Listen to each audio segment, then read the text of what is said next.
What's the worst I hate to break it to you moment you had with someone? 1. I used to work in a customer care call center for a major telecommunications company. A woman called in one day to inquire about $299 charges on her bill from Lava Life. She kept pressing about the charges, what they were, and I had to explain to her that Lava Life is a dating service and that the charges were legitimate. If she didn't make them, did someone else live in her house who might have? There was only her husband, and I heard her go from but he would never. Do I have to go now as it set in? That was almost 20 years ago now and I still feel awful about it. 2. Having to tell a student who was almost totally blind that she likely couldn't be an ER nurse. She and her dad moved to our district and at the IEP, her dad starts talking about how he can't wait for Sue to go to nursing school. I frantically scanned my brain, trying to think of how someone who was going to need Braille would be able to do that job. Then Sue piped up to say that her dream was to be an ER nurse. Her prior district told her she could do anything, including this. She had a degenerative disease that would eventually make her blind. I talked to my friends who are nurses. I talked to our career lady at the school. I researched, but there just wasn't any way someone who couldn't see could be an ER nurse. I reconvened the IEP and had to explain this. I know both were in denial, but I was not happy that the prior district pumped up this idea. I mean, sure, there is lots she could still do, but that just wasn't one of them. Then another student came from the same district with the idea she could be a CSI investigator. She was also nearly blind. 3. There was a rule at my job where only one of these two supervisors could be off at a time. One of them loved to take a full week off work during holidays,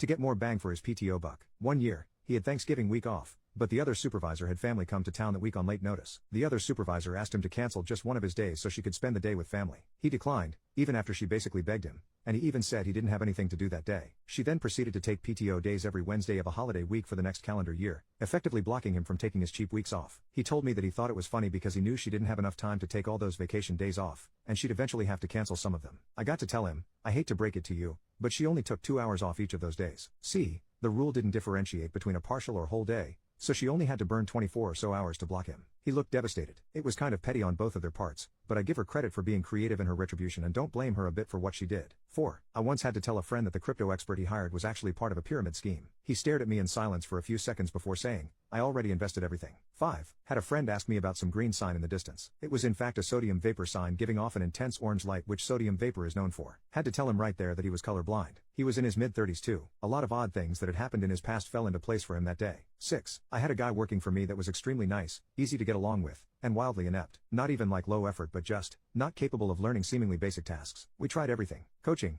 giving him legitimate checklist instructions, having a team lead sit with him for a couple weeks to walk him through basics, everything. Everyone said the same thing. He just couldn't do the job. Everything he did had to be double checked by somebody else, which meant that we might as well have somebody else do it. But everyone liked the guy. They thought he was easygoing and cool to be around. Everything. But still he just straight up couldn't do that job. So I had to find another place for him in the company that would better match his skills. The option would be for him to either take the lower job with lower pay, or he would be fired, with severance. I was not looking forward to the conversation. I called him in for a one-to-one to break it to him and the first thing he started with was, hey boss, before we start I just want to tell you that I really feel like I've been doing a great job here and I would like to talk about a raise. Yeah, that conversation was not a fun one. 7. I had to tell my friend that the online girlfriend he'd been talking to for months was actually a scammer using stolen photos. He was planning to send her money to come visit, and breaking the news to him was one of the toughest conversations I've ever had. 8. My best friend in high school was overweight and would sweat profusely. We would come in after lunch in Texas and he would smell awful. I think he would wear his clothes without washing them after sweating. We had English after and the AC sucked, so teacher put a fan in the window. He would sit in front of the fan and blow his funk over everyone.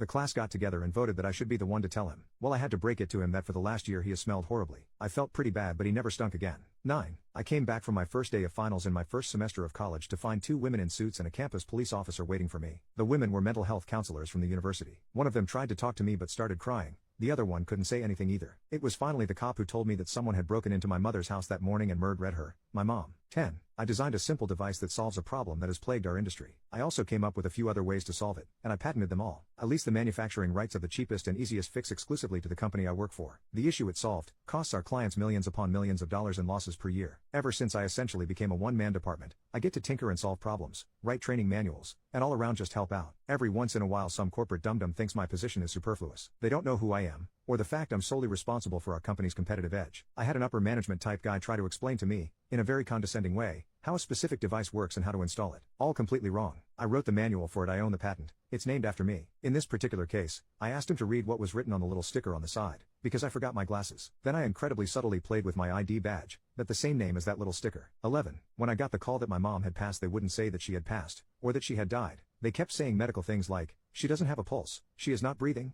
etc. It took a long time to understand that they were saying she was gone, and that it was final.